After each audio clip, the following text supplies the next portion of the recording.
You step in the ring, you're coming out a new person. We signed Caitlyn Jenner to be a host of Celebrity Boxing.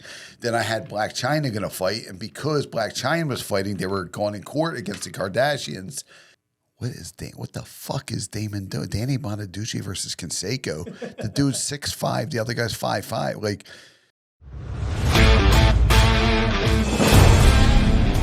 you know, even just like life, man. Life's crazy. It's just with kids, you're worrying. It's like you want everybody to be happy, you know.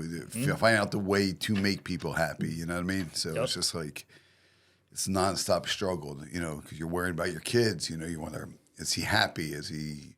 He's not talking, you know. My daughter, you know, I'm like always worried. She's all out all the time. Just everything in life, man. You don't know what someone's thinking. It's such a fucked up time, right? It's like, I was just talking to a buddy the other day about the whole, you know, the whole, going to get canceled already, like the whole liberal agenda of like everything masculine is wrong, like toxic masculinity is everywhere. It's like, no, one of the biggest issues is that we are raising, especially talking about kids, right?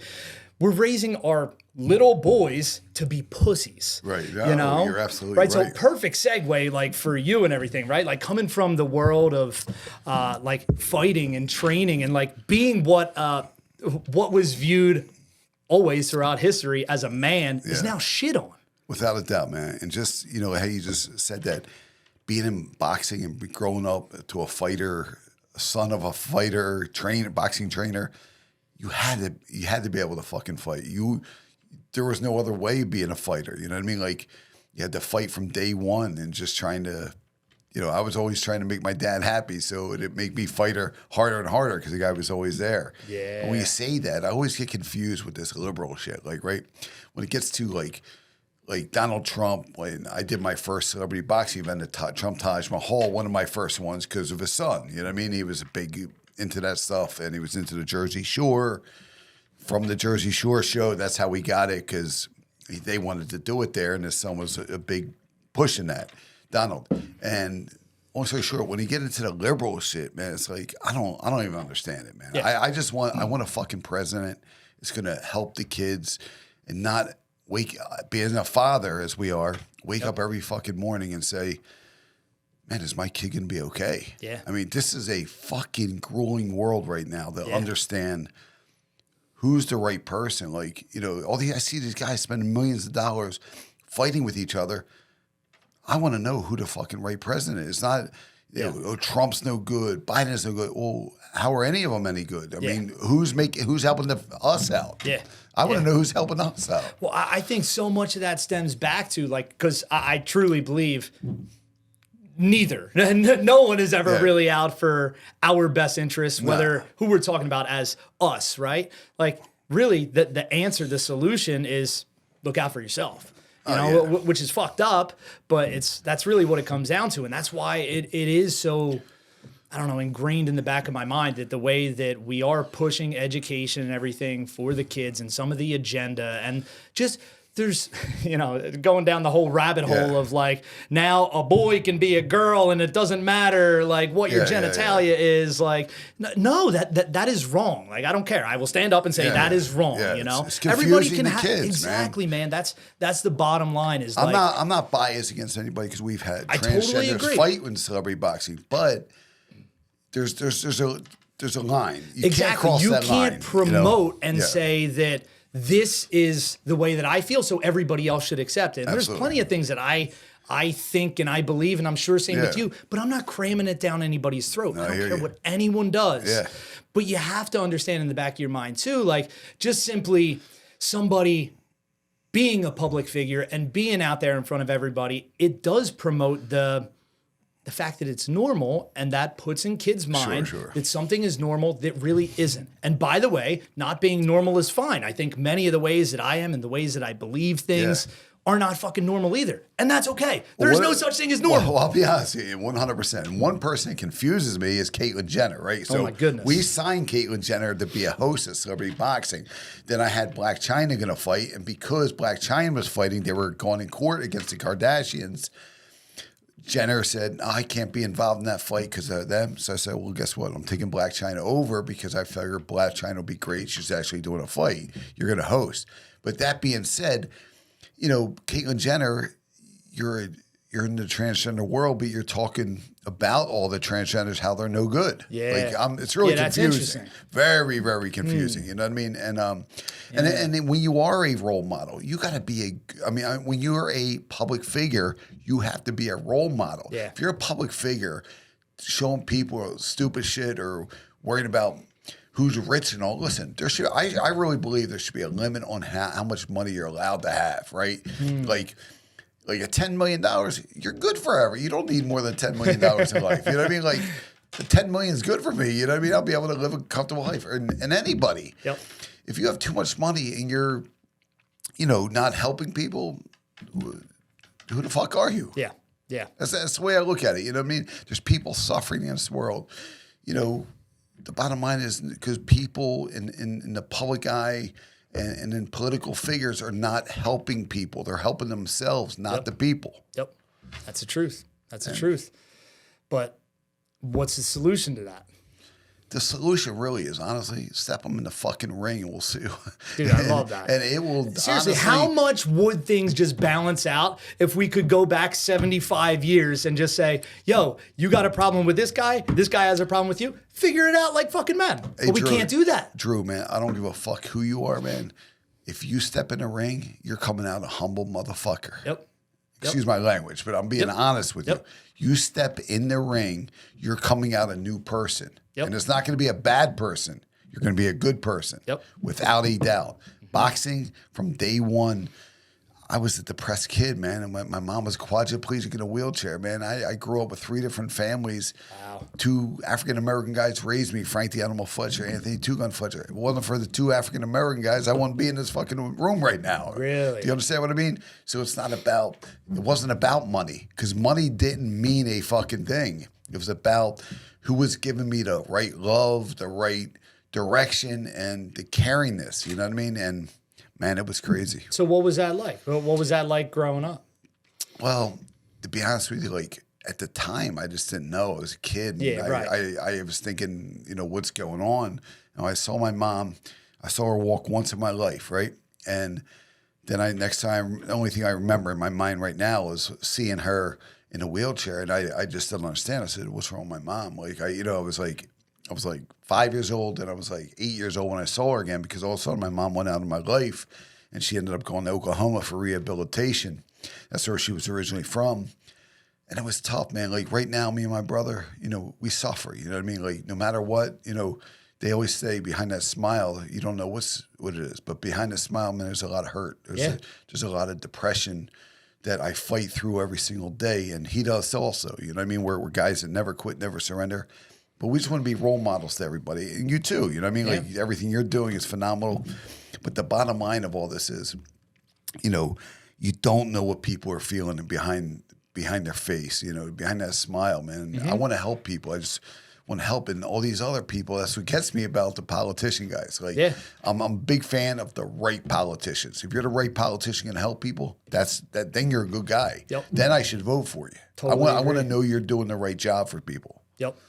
Totally agree. So, and sorry, I'm getting really hyped up. No, man. Really, I think, look, that's really important stuff. And I mean, just what you touched on there is another thing that I think, as men, that we're too afraid to even like kind of talk about emotions or anything, or any past shit that we dealt with and everything. It's like, it's a part of us, right? And it's absolutely. Like it shapes who we are. So it's good to be able to talk about it in an open discussion. That's why I love the podcast shit, right? It's like I try to have open conversations with people and try to understand, like, what is it from your past that made you the man that you are today, Oh, man. Yeah, well, you're asking me that? Yeah, well, 100% living with, my mom getting injured, quadriplegic. My mom was sitting in a wheelchair, couldn't move around for 32 years, and she died. You know what I mean? Like, if I get to see her one more time and tell her I love her, man, like, just, I didn't even understand it, because I was sort of mad at my mom. I was like, why isn't she around? Because, I didn't understand what that really fucking happened to her. And it made me understand that, like, damn, man, this is real shit. Like, life is no fucking joke. I'm a lecturer. You know what I mean? Like, when I'm telling my kids and people in life, and I wish people listen to me because they do, but I'm a fighter, man. Like, I'm a legit fighter, 9-0. I've been through the tough streets in North Philadelphia, and guess what?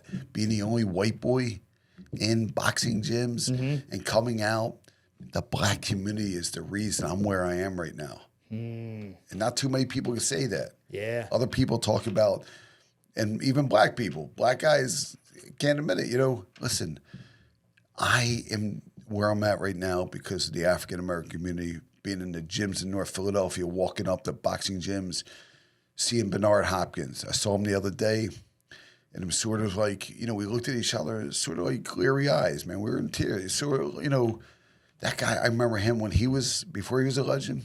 He remembers me before I got into celebrity boxing. You know what I mean? Yeah. And to be able to do it, and we both did it out of North Philadelphia. And there's several other guys, man. There's like fighters, I can name them on and on. Terrence Rainey, Terrence Lewis, man. Just so many fighters. Danny Davis. Like, I'm looking at these guys because they're boxing legends now. You know what I mean? These are guys that you grew up changed with. my life.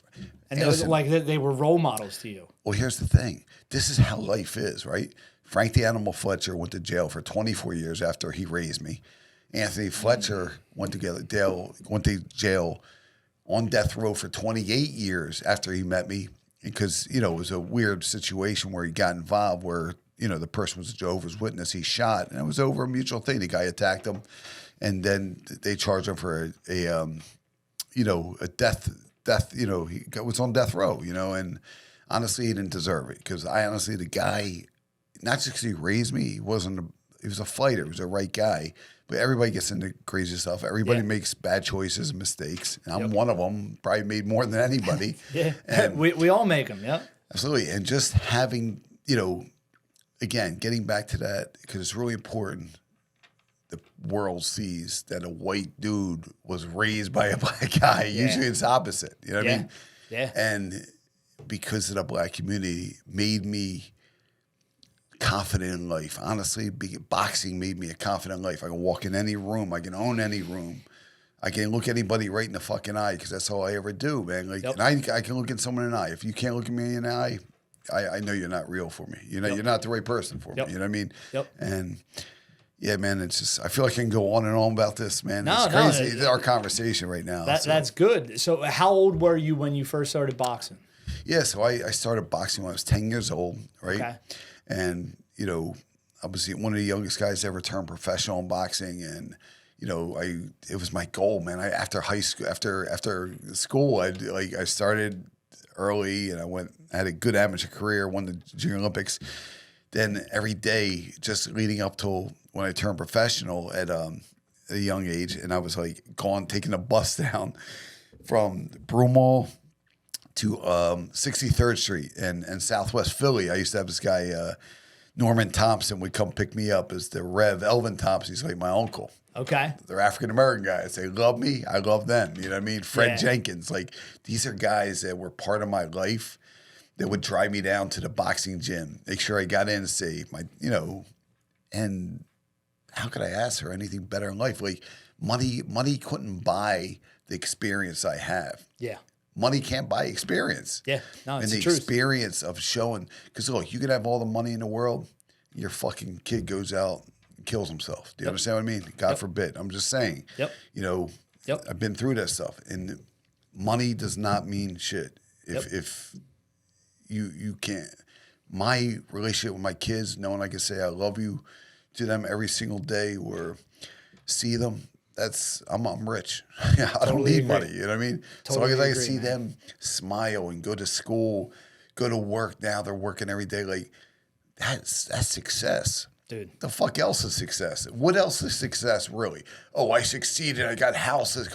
Dude, it doesn't buy your happiness in life. It doesn't. If your woman smiles because of money, it's not the right woman. If your woman smiles because you're very affectionate, very generous, very just respectful and all, that's what life's about. You know, that's what I think. Of course, I'm going to spoil a woman. Of course, I'm going to treat her like a queen. You know what I mean?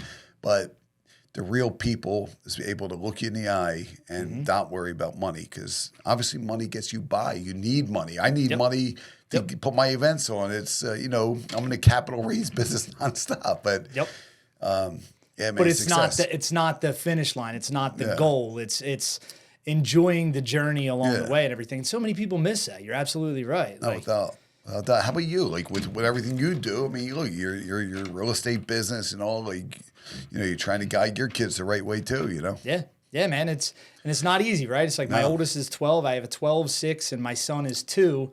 And I think about it all the time, like especially with my 12-year-old and everything. It's like it's her first year in middle school and everything, and it's crazy. Now, don't get me wrong. It's like some of the things, the bullying and shit. It's like that always has existed and it always will exist. Right. So it's like my wife and I, it's a nice balance. I'm not a very balanced person, but I can say our relationship is pretty balanced. I'm pretty awesome. Out of balance. That's awesome. But she finds that balance for us. But it's really interesting that her perspective, like my daughter comes to her and says, hey, this happened at school, this is the issue or whatever. It's like my wife goes into like, mama bear mode, and she's like, I want to protect you. I'm going to call that kid's parents or whatever. And my daughter will come to me with the same issue. And it's like the way that I handle that is totally different. Not that my way is right or her way is right. But it's like my way of handling it. Because in the back of my mind, I'm like, it doesn't matter what we do with this situation. There's still going to be shitty people sure. this year for you in school, and there's going to be shitty people in the rest of your fucking life. So the best thing that I feel I can do is mentally prepare you with how to take that. Is this what you tell her? Yeah. This is you're lecturing her about? Oh, yeah, okay, 100%. And thank God, like, she's very mature. Like, we had her very freaking young. So she was kind of always around adults and everything. She wasn't around other kids. None of our friends had kids at the time. So she's a very mature 12-year-old, She's more mature than me, no doubt. That's good. But she absorbs it, man. She really understands. And yes, I do. I kind of lecture her through that because I really think that's the best thing you can do is mentally prepare somebody for the fucked up world, man. You can't shelter from shit. Shit is going to happen. You are right 100%. You just got to keep embedding in your kid's mind, you got to do this. You got to, and what are you going to do? Dad, shut the F up. This, I get that every day. Yeah. Shut up. Oh, I have my kids on tracker, a tracker on my phone. Yep. And I'll say, so I'll mess with my daughter. I'll be like, hey, your battery's low at 10. Yeah, and what? Okay, yeah. My son, I already know, so I'm a pain in the ass to them. Yep. I don't care about being a pain in the ass because I know if I install it in their mind enough, they're going to understand what's the right thing. Yeah. And if they already saw me struggle in life, like hit the brick walls, made the comeback, made it really to the top of my game.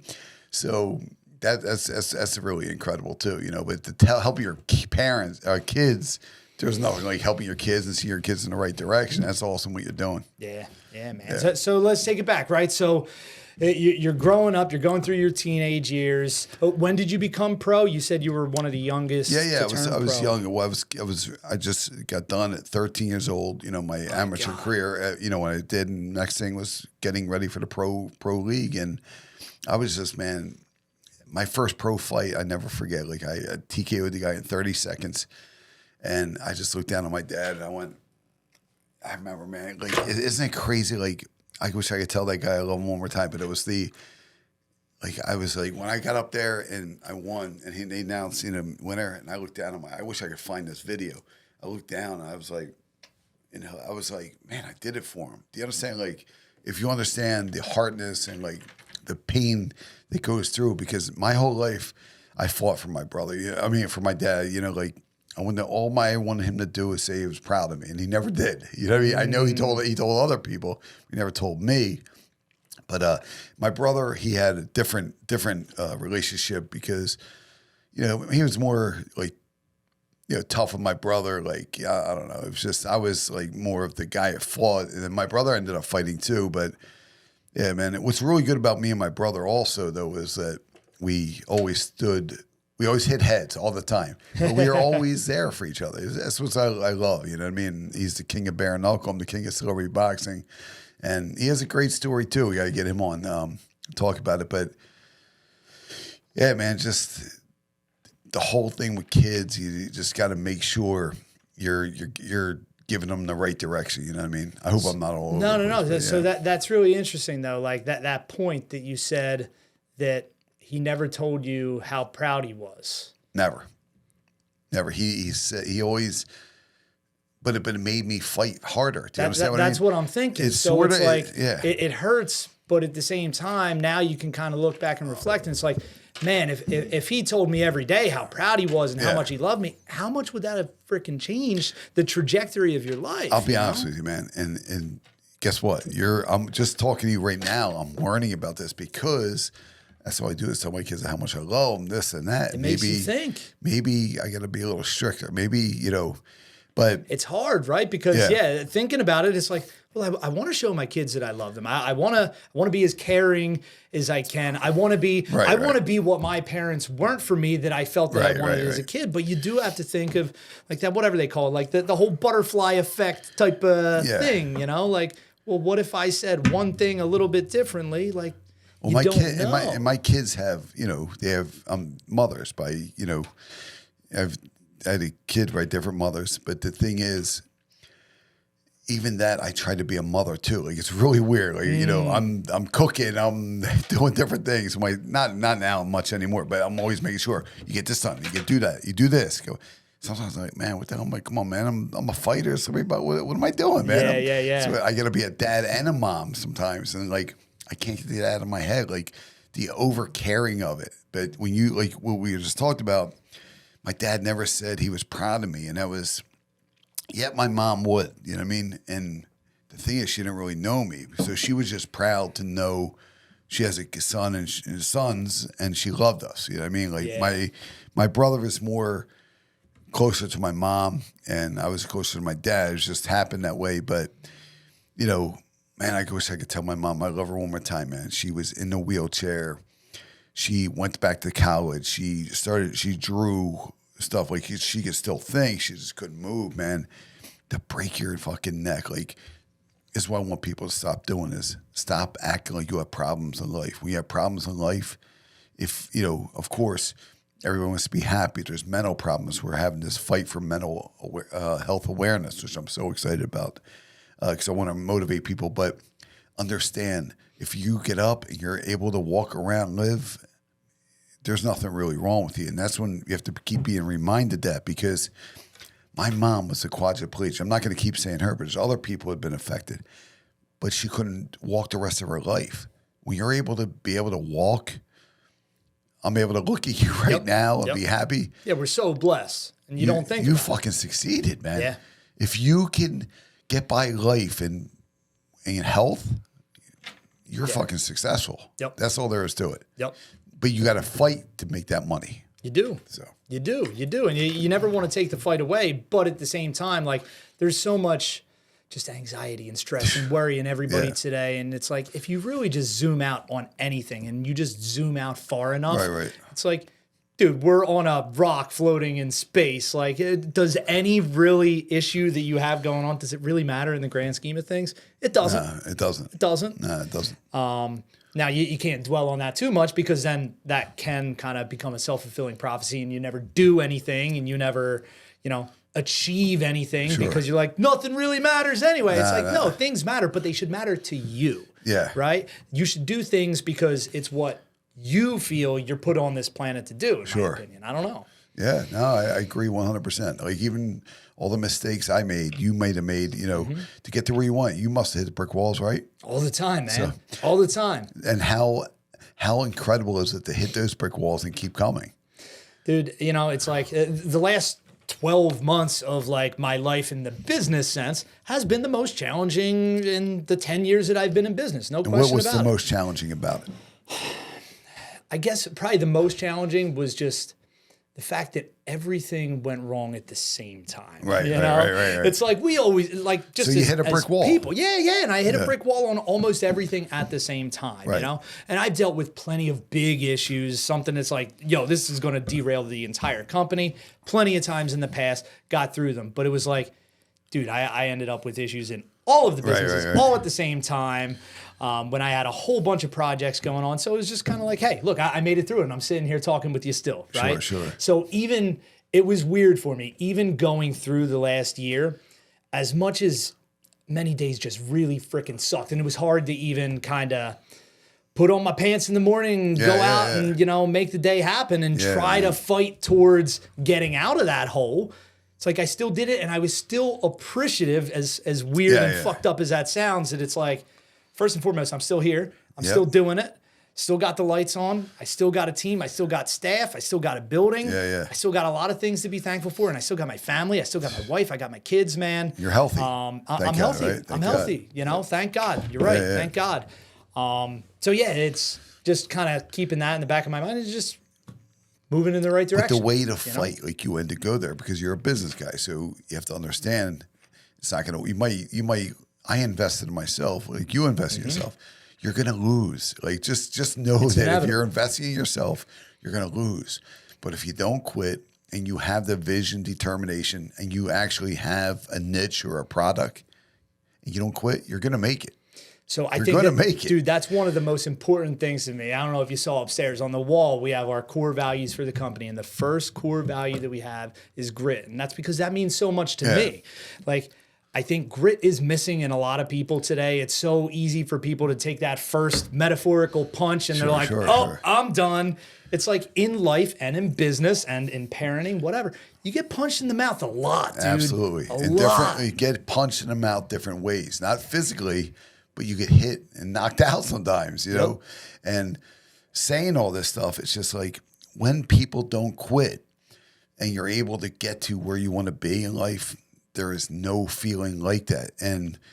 But then you're looking for other goals, you know what I mean? Yeah. And when you invest in yourself, that's when it's so much more appreciative, you know what I mean? Like people have to understand, like people, you know, you say you're investing, like I'm always in a capital raise and all this. And I go to guys and they say, well, I can't at this time. Then all of a sudden I hit it big and I made, you know, some good money, all that. All of a sudden they're like, oh man, I should. Yeah, you should have. I told you. Listen, I'm not coming to you if I don't think I'm going to do it. It's stupid. If there are people out there who'll be like, yeah, let me get this money out this person and it's going to work.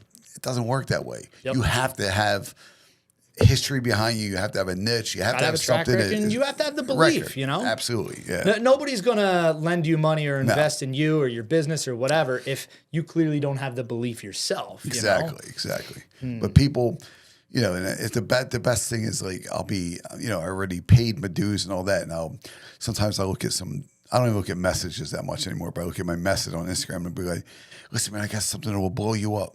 Oh, really? Okay. Or I got something that's great for business. We're going to do it. Okay, why don't you come to me 15 years ago? You know what I mean? Like all of a sudden everybody's like, they have an idea to get on board. Well, guess what?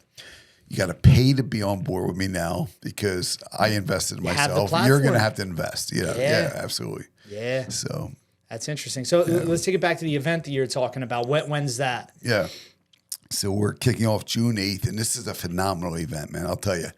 I don't know. You know, I ran into her name is Angela Catone, right? She's a really good girl, and so I was already putting the event on. I was like, damn. And we always talked about this because for 2 years ago, her son, you know, killed himself, and really nice kid, you know. And I met him a couple of times, but he just couldn't beat it, man. He was trying to, you know, get past his, you know, the demons, you know what I mean? And, you know, and it ended up where he didn't make it, right? So she's going to tell her story through this boxing match, which is so fucking unique, man. She's going to tell people she wants, fight. We were saying fight for suicide awareness. And we're like, oh, that's a little tough word. You know what I mean? So we did fight for mental health awareness because I struggle with mental health awareness. I'm sure you do. Bro, yeah, we all do. That's why we talked about that early on. It's huge. But why is it huge? Because the thing is, it is huge. Yeah. It's not you're fucking need a psychiatrist or you're fucked up. It's the way life is. When your mental health awareness is so important. Guess what? It changed my life doing this thing match court because I'm like, man, I think I need some more motivation. I need help. You know what I mean? I need help to understand what I'm dealing with. Every fucking time I drop my son off at school, I'm in fucking tears. Like, that's weird shit. You know what I mean? Like, and my daughter, like, worrying about, man, was I in her life enough? Like, And that's hard talk, you know what I mean? Like, and then when I'm having tears run down my eyes, I'm like, now he drives, but I'm suffering. You know what I mean? There's something bothering me. You know what I mean? And I had to really understand that. But just this event is for everyone, man. We want everyone to come out here. I want everybody to have a good time. We're having, former world champions there, Buster Douglas, who's up like Mike Tyson, Riddick Big Daddy Bo, Ronnie Winky Wright, Ivan Mighty Robinson's coming. We have some great people going to come out to this, and it's not just all about the celebrities. They're just stars going to be there, part of the event. It's all these guys on the card. They're fighting because it's their opportunity. They're going through mental health awareness probably because this is an opportunity for them to get in the spotlight. Of course, as artists, but to have the mental awareness, just the mental health is so important. What you do is important. Anybody is doing mental health. Because you could feel now when I wake up in the morning, I'm like, man, I wish I could sleep for a little while. Then I'm like, 6 o'clock. You know what? Fuck, I can't do this. Come on, I got to get up. I get up, shower. I'm fucking brand new. You know what I mean? Like, what was I going to sleep there? Now when it's 6 o'clock, I get right up. You know what I mean? It's like no resting. And yeah, man, I'm excited for this mental health fight. Fight for mental health awareness on June 8th in Atlantic City, the Showboat, and I hope you're coming. And love it. I will be there. We want everyone to know you can fight through this. Like, man, huge. Suffering through mental health because you don't know a smile. Mm-hmm. You don't know those demons behind that smile. You don't know what people are suffering behind that smile. It's the truth. Sometimes I used to be like, dude, this guy's got a fucking jerk. I'll knock him the fuck at you, but the guy's suffering. Yeah. Now when people are ignorant, rude, all I say to you, hey man, I hope you have a great day, or hey miss, I hope you have a great day. Say if like someone goes through the door, they don't hold the door. Man, what a piece of shit, right? Yep. But I'm like, all right, I hope you have a great day. That's all I say. Because guess what? You know what? You don't know what they're going through in life. That's right. That's right. When do you think you kind of came to that, or was it always like that for you? Like you had that awareness? Honestly, man, really, I hit the brick wall like 8 years ago. I spent 13 months in jail. Stupidest mistake of my fucking life. Drinking was a big problem with it, and I stopped drinking. I wasn't an alcoholic, but I was like out partying all the time. I thought, man, I'm fucking celebrity, but I can do what I want. Nah, man, you can't do that. Stop it. It made me wake up because my whole life, because my dad's relationship, I never wanted to go to his funeral, right? So my dad was suffering from Alzheimer's disease at the time.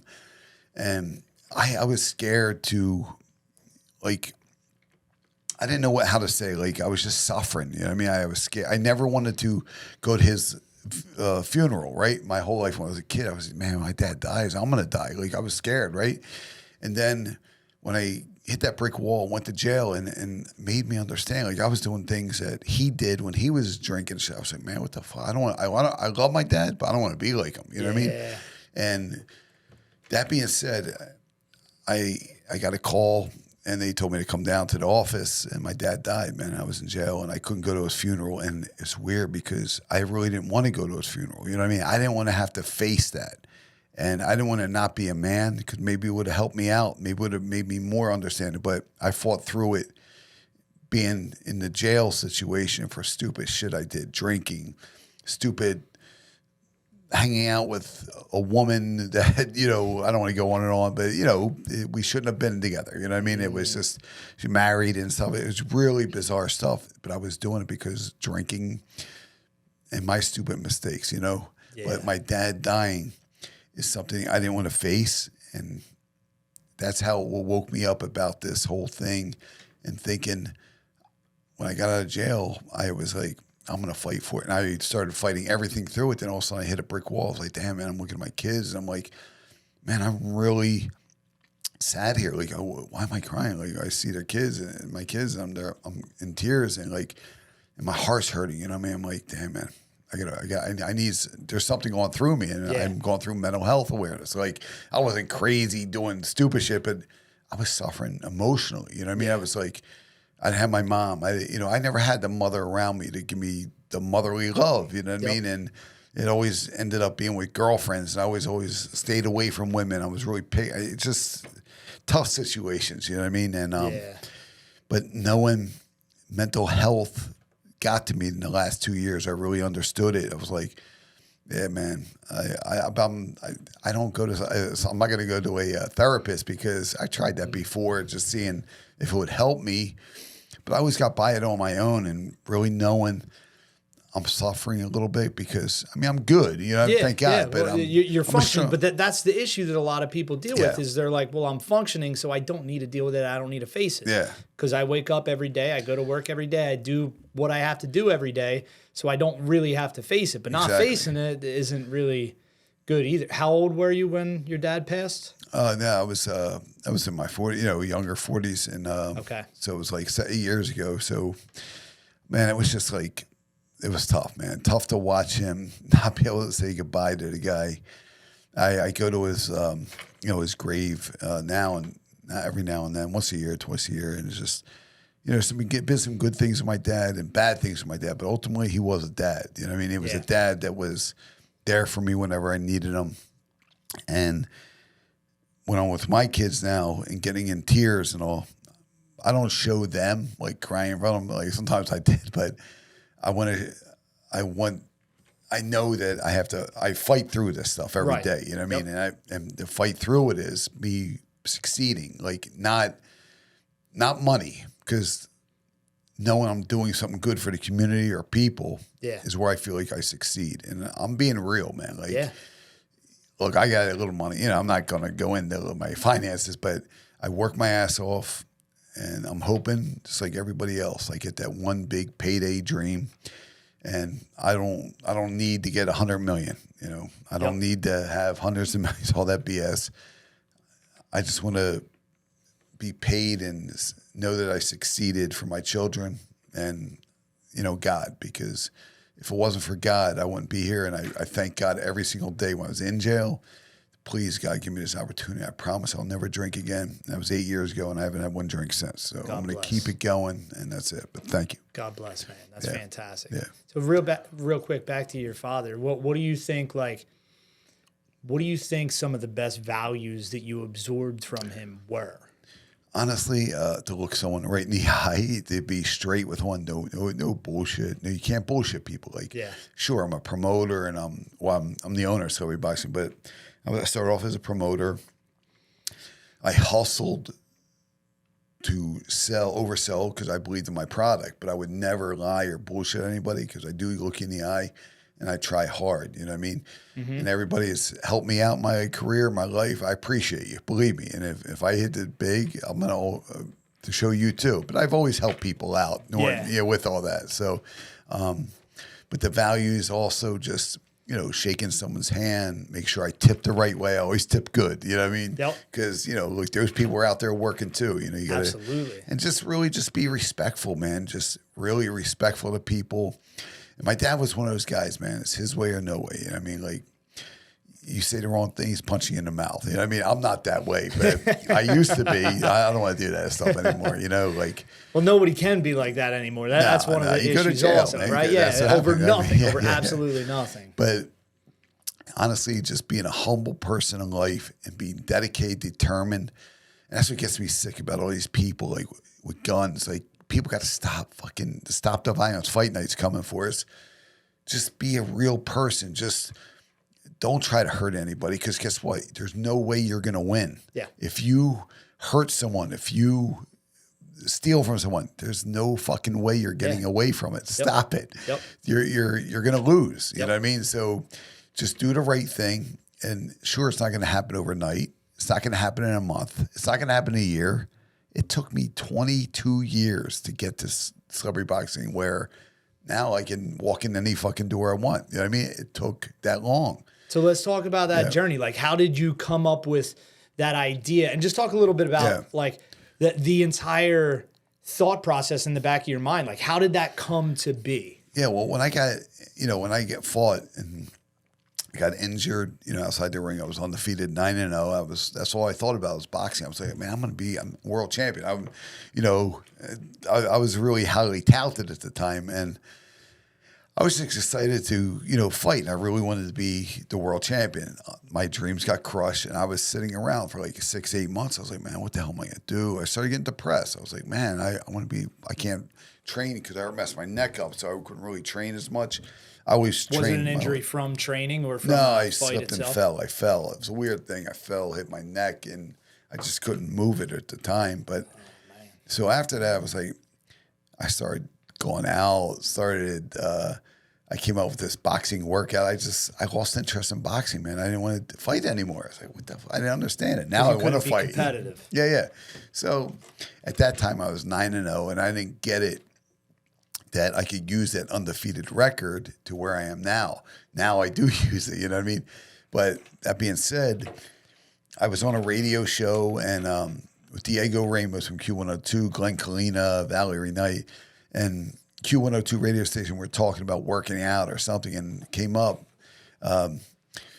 Diego said something about boxing. I was like, man, why don't you do a celebrity boxing match? And I swear, man, there was nothing. Nobody even had news what celebrity boxing was. And I don't know why I said it. He said, I'd love to do it, celebrity. They were talking. I said, well, who would you want to fight? He goes, I want to fight the weatherman, John Bellaris. I was like, get out of here, really? He said, let me try. So I called him. Bellaris called me right back. Within 1 week, we had the match set and it was a pretty cool, big event. And celebrity boxing was made, man. Wow, Then it was born. I ended up working, going out to Fox, with Dick Productions, Sandy Grossman. I was in talks to a lot of different people. I just kept it going, man. I fought through this. I didn't understand business. If I understand business then, what I know now, I would be a billionaire. You know what I mean?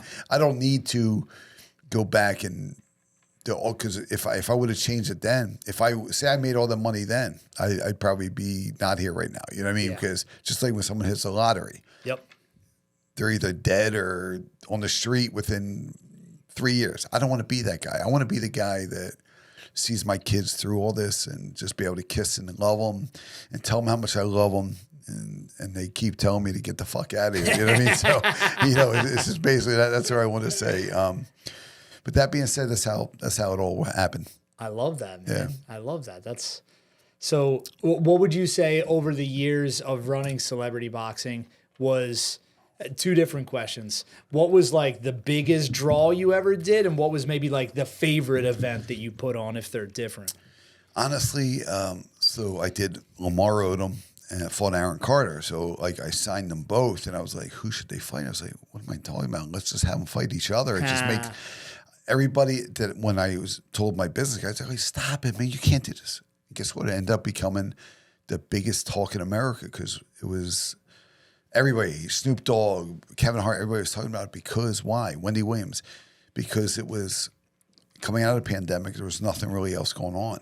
And I just got an opportunity to do it. It wasn't a big money maker, but it blew the company up. Do you understand? Now I became from celebrity boxing, Delaware County. And it's a brand. Everybody knows it. Dude, I'm a household fucking name right now. Yeah. You know what I mean? Now I'm trying to figure out how to really go ahead and monetize this because I know I have an empire, and it's just about putting it all the pieces together. That being said, that was probably my favorite fight. Then, Vanilla Ice has done matches for us. And other matches probably was like I did a match with Jose Canseco, took on Danny Bonaducci. So that I did this shit in Delaware County, Pennsylvania, where we live, right? Yep. And it was at Iceworks in Aston, man. And we drew a big crowd, but Howard Stern was on board. It was just a crazy, I don't know, man. It was just something I was like, damn, man, this is something like huge, like Jose Canseco. He was the biggest talk because he was going through the steroid talk then. And Bonaducci was just on, had his own show. So it was like crazy. I had two relevant guys. And they were two of my best fights. But another one was Rodney King. Remember Rodney King? Yeah. So an agent called me and said that he would like to do a boxing match. I said, damn, what? So I looked into it, thought about it, brought him out. He ended up living with me in Broomall, me and my dad, for 4 months. No Him and his way. girl. Yeah. So people would be like, me and my brother would be driving around and we'd be like, holy shit, is Rodney King really fucking living with us? It's crazy. Like, you know what I mean? So Rodney stayed with us. Then Buster Douglas ended up coming over and And Rodney was like, "Oh, I think I could beat him." Yeah, it was funny shit. It was like it just became like a TV show that I never got, and that's ultimately I'd love to have been on all the shows. And but they're the two or three favorite fights of all time. Okay. Yeah. Dude, that's really cool. That's really cool. So like thinking back to some of the really early, like the first events you ever did, is there still like video footage and stuff of those floating around out there? Yeah, Fox owns that, but Okay. that's the one thing. If anybody you're getting into business, tape it from day one till you keep going. My mistake was the footage. I own a lot of footage from the last like 5-6 years, but all that footage over the years, man, all the fights, man. One company had Rodney King's fight. That would be you. Someone that he fought an ex-cop too. So that's where it went crazy. Wow. But yeah, it was pretty wild. So how did that happen over the years? Like you sold some of the media rights to other companies, or? No, man. So what happened was, listen, when I got in this, I was 20 years old. You know what I mean? Like it was 20 years ago, something like that. I didn't know what the fuck I was doing, man. I just came up with the idea when I put those two guys in it. It went well. Then all of a sudden, next thing is I'm talking to Fox and Dick Hart Productions. Andy Grossman calls me. I had no clue. You know what I mean? Like it was just. I didn't know what I was doing. I was living a dream. Like right now, I am living my dream. That's why it's more of a dream than the money thing. Like I can be broke and still get by because I'm celebrity boxing. You know what I mean? But I'm thankful. You know what I mean? Like listen, and I've been always good to a lot of people. So that being said, I didn't have the power. Like, if I knew you then. I probably have all my stuff. Yeah, you know what I mean? We'd have all the production. We would have it all. Like this yeah. is just when I came to your studio, I was like, damn, man, Drew's got to like this is what I've been looking for, and not having to go to Florida, not having to go to LA, not go to New York. I want to stay in my hometown. Now I'm less than 3 miles away from here. It's great. You know what I mean? I love that. So but that's what I'm saying. Like I didn't have all my content for the last 7-8 years. 5 years. I have all the content. Like from Meghan Markle's brother to fighting to really Shaq's ex-girlfriend. Who else? The Mob Wives. I had them all. You know, I have a lot of that content though. It's pretty wild. I love to do the best of celebrity boxing sometime, even though it's just the footage I have. So that's actually something to talk about too. Yeah, absolutely. We will. But so just thinking through that, like thinking of the matchmaking aspect of it, right? Yeah. You're the center of that. You're the heart of it. Yeah. Right. So everything starts from someone that you know, and you're just kind of like, hey, what do you think? Who would you like to go up against? Well, to be honest with you, Drew, it's a whole strategy, man. Like, of course, some of these matches I've done, they're like, what the fuck is Damon doing? Danny Bonaducci versus Canseco. The dude's 6'5", the other guy's 5'5". Like, but I'm thinking, but that's like, some of the lure to it as well, right? It's the interest. And it's only 1.5 minute rounds. No one can get injured. Wow, Rodney King's fighting the next cop. What? The cop beat him. You know, who else? I had, just like Lamar Odom fighting Aaron Carter. And Lamar Odom ended up fighting Jennifer Lopez's ex-husband. You know what I mean? Like, and when I was on that Joey Merlino show, remember Merlino was like, "Oh, how many husbands she had?" That's the truth, though. You know, he made a good point about that. And how many rings? You know what I mean? All that stuff. But speaking of that, have you started the matchmaking for Joey Merlino versus Robert De Niro? I saw what he wants to do. He wants to smack him. That would, well, I think there's a match to be made there. Well, I'll be honest with you, Merlino. I thought he'd be fun to do a match. I think I'm gonna give him a call, man. I think we got to do Merlino versus some actor in Hollywood, and the winner gets their own movie. You know what I mean, or something. Ooh, there we go. Because he's gonna get a movie anyway soon. Yeah. But when I asked him that, he was. I know he was thinking about it. I could feel it. You know what I mean? But then he's like, nah, man, I'm too old, I'll die. You know, nah, man, come on. I think he could do it, but he's cool. He didn't think about it too much. He was quick with it. He's like, De Niro, I'd like to slap that motherfucker. Well, in reality, he's the real, I always say that Merlino is the real life Al Pacino. You know what I mean? Like, that's the real life, interesting guy, man. It was cool. Totally. Cool time. Him and the other guy, Snuff, is cool. Yeah. But, yeah, man, just celebrity boxing. If if I didn't have celebrity boxing, I don't know what the fuck I'd be doing, man. I wouldn't be promoting fights. I don't think. I don't know what I'd be doing, man. Like, honestly, like, one thing to any women, I'm the worst fucking handyman. Like, you ask me to fix something, I'm like, oh shit, did she really ask me to fix something? I don't even know how to fucking hit a hammer into a nail, you know what I mean? That's hilarious. It's funny, when I was married, there's, can you put the one thing on the vacuum? I'm like, I don't know how the fuck you do that. But, you know what I mean? That's how weird I was, you know what I mean? Like, knowing that, but, man, it's just, it's crazy. It really is, man. So, like, how do you take what you're doing right now with celebrity boxing to the next level? What's that look like? Well, right now I have a strategy. I have a 5-fight, deal that I have in my mind that it would turn it around. I'm just looking for the right investor, and because I have the whole strategy of it, how it will work. Celebrities aren't going to always box anymore. It's just tough. So I'm having 5-6 celebrities part of each event, hosting, refereeing, meet and greet, special guests. All this type of stuff is going to generate the exposure, publicity, and want people to sign up. That's how the money's going to be made. So I'm just looking for the right people to come on board, believe in my vision. I already have all the connections, TV, venues, all that. So that's the plan right now, and ultimately get a reality show about this. The building of celebrity boxing. And what's awesome about this is, me and you are Delaware County guys, right? Yep.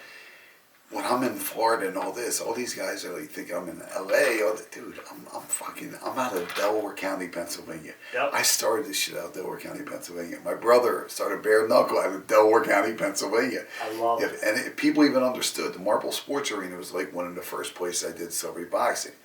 My brother did bare knuckle out of a gym in the same area right down the street where he started bare knuckle. Now we're headlines, we're on TMZs all the time, you know what I mean? That's cool. Incredible. Yeah, it's incredible. It really is, you know what I mean? Man, and just thinking, like, there's so much gasoline behind the celebrity boxing. Yeah. Not even just the brand itself. Like you said, I feel that everybody knows the name, everybody knows the brand now. But just what's happening, the Jake Paul, Mike Tyson fight, it's like, it's happening, like, was the celebrity boxing all around. match. That is, right? Yeah, well, remember, Tyson versus Paul. Paul, every time he fights, is a promoter for celebrity boxing, basically. Right.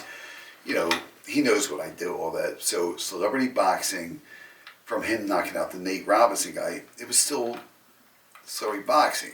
Tyson's 58 years old. Mm-hmm. The other guy, Paul's 27. It can't be a pro match. It's just never allowed. Stop even saying it. Just say you're fighting a celebrity boxing match. Right. It actually sounds better, you fighting a celebrity boxing match, rather than saying you're fighting a real pro fight. You understand? But at the same time, that adds more of the curiosity to it, right? It's like, oh, it's a real pro fight. Yeah. Who's going to win, right? But people have to understand, stop it. It's not a pro fight. It's not, there's no way. You already know, they already said there's no betting on the fight. What's that tell you? It's celebrity boxing. Oh, really? You're not allowed to bet on celebrity boxing. You can't bet on celebrity boxing. Okay. Yeah. Interesting. Yeah. But so what do you think that fight will do in terms of like numbers? Having an inside scoop and understanding the industry? Well, I'll be honest with you. It's definitely going to do numbers. And what do you notice? How smart are these guys? Mm-hmm. It's not pay-per-view. Why isn't it pay-per-view? Because it's an exhibition. Yeah. So it's not going to do a lot of paid buys. But there's going to be probably 200 million people watching it. We're downloading the app for Netflix app. How smart are they? Right. Do you understand what I mean? They're going to pay because the real fight fans, I don't see watching this. No. Jake Paul fans are going to watch this. You know what I mean? So Jake Paul, the internet guys, their kids are going to watch this because he still has that group. He doesn't want to go over to the real fight business. Of course. Which is smart on his part. No, of course. But, listen, Jake Paul is a good fighter for a 4-round fighter. He's a 4-round fighter. He's not... he doesn't have the experience like from an amateur. He started 94 years ago. Boxing's a step-by-step process. You're not going to be a fighter overnight. He went from an actor to a fighter. Yes, you're good. You're a very tough guy. He is. There's no doubt. Like, he'll knock out a regular guy who's a few course. fights. So an MMA guy, he'll knock out Of because course. why is he gonna knock him out? Because the MMA guy is not a boxer, and most MMA guys can't take it on the chin from a boxer. They're just not trained to do that. Yep. You know what I mean? So, but listen, Jake Paul's great for celebrity boxing, man. I wish he got the best. I hope, I like Tyson too, but I don't want to see them get hurt. Right. Do a fun fight, but I love to see, because it's a plan already. He's going to end up fighting Canelo Alvarez. You think? Yeah, definitely. Why is he fighting? He's not going to get knocked out by Tyson. It's going to go to distance or it's a draw, whatever. Then he fights Canelo. It's a big fight. Jake Paul doesn't have to be world champion. Right. World champion is a name now. Yep. Or you have a belt. I'll give him a world belt. I mean, that's all it means. It the most matter. exposure, yeah. It's the most exposure, the most numbers, and everything. But he's great for boxing. He's great for boxing. So that was going to be my question. Yeah. Is he good for boxing? He is, because it's keeping boxing alive with different things like celebrity boxing. Really, so my company really took over. We're not. It's going to be bigger in the next few years, celebrity boxing, because nobody wants to see the 12-round fights anymore. They don't want to see the 4- and 6-round fights or smaller rounds. So we have a new company we're working on, X Rumble, where it's going to be a pro league.